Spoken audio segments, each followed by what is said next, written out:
আর বিশেষ কিছু না বলে আমি সবাইকে আমার সাথে সুর দেওয়ার জন্য, আমার সাথে স্লোগান দেওয়ার জন্য অনুরোধ করছি। সবাই ফিরগুলা দেবেন। আসাম রাজ্যিক নিজামুল মুসলিমিন জিন্দাবাদ, আসাম রাজ্যিক নিজামুল মুসলিমিন জিন্দাবাদ। সরকারের এই কালো আইন আমরা মানছি না, মানবো না।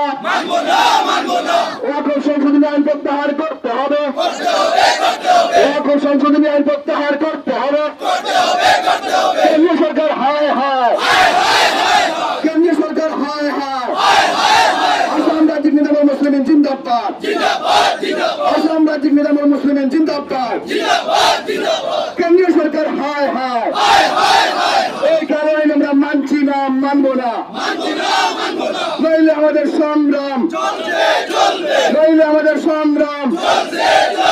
গণতন্ত্র জিন্দাবাদ, গণতন্ত্র জিন্দাবাদ, সংবিধান জিন্দাবাদ, সংবিধান জিন্দাবাদ, হিন্দুস্তান জিন্দাবাদ, হিন্দুস্তান জিন্দাবাদ। ধন্যবাদ।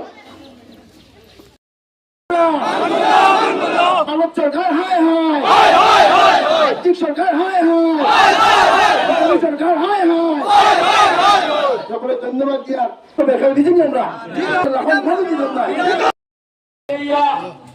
দিল্লি জামে মসজিদ সম্পত্তি ফলানার দ্বারা দেওয়া হয়েছিল, সেই সব প্রমাণ এই কালো আইন দ্বারা আজকে সেটা অসম্ভব এবং অসম্ভব জিনিসকে চাপ দিয়ে মুসলমানদের উপর দমন মেজাজ চালানোর এই পন্থা অবলম্বন করা হয়েছে। ভাই কোন অবস্থায় এই কালো আইনকে আমরা মানি না, মানছি না, মানবো না। মানার নয়, আমরা জীবন প্রাণ দিতে বাধ্য, সেই কানুন মানতে আমরা বাধ্য নয় কোন অবস্থায়।